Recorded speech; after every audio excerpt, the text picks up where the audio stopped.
Sana'y may walang mangyari ngayon. Panginoon, sana'y masakit ng aking ama ay mawala na. Sana'y may pera kaming pambayad para matulungan siya at para kami magkasama na. Para sana'y kami buhay ng tahimik at masaya.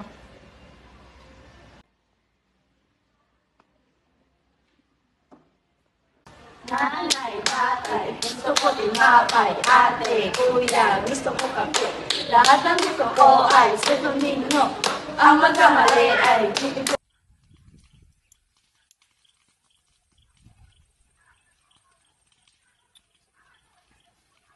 Basilio, paano na ito?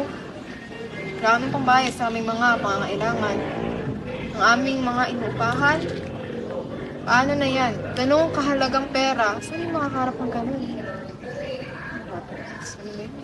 Sa oras na ako'y ganap na isang doktor at tayo kasal na, hindi nyo na kailangan ng inyong ama ng isang buburin.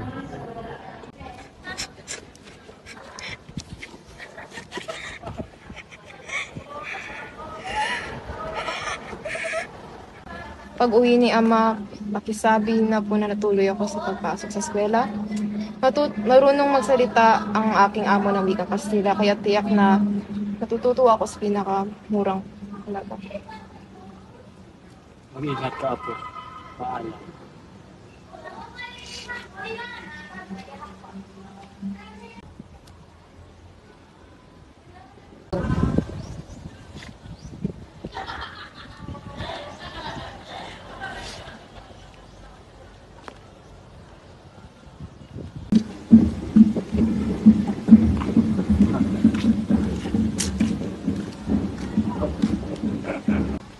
Kinakalimutan nila akong batiin. Pati na rin ang aking apo na si Holly. Ni hindi naman lang ako binati. Tao po, namapasko po! Nariririyan na naman ang ating mga anak. Ayun na naman, magbibigay na naman tayo ng pamasko.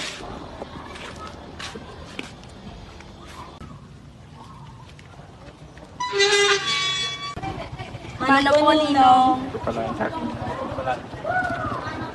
Ano ang inyong maiaalay upang mabigyan namin kayo ng aginaldo? Kami po ay aalay ng isang sayaw.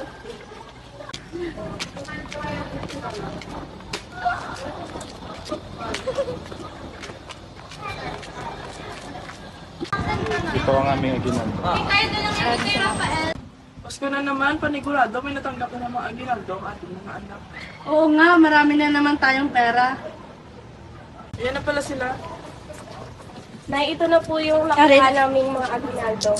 Salamat naman at marami kayong nakolekta ngayong Pasko. Dadalawin natin ang inyong info. Magbigay galang kayo sa inyong ingko at batiin niyo siya ng maligayang Pasko. Opo, Inay.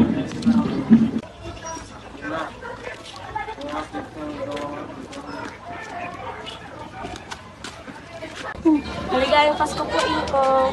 Maligayang Pasko din po, Ingkong. Maligayang Pasko. Maligayang Pasko din po, Ama.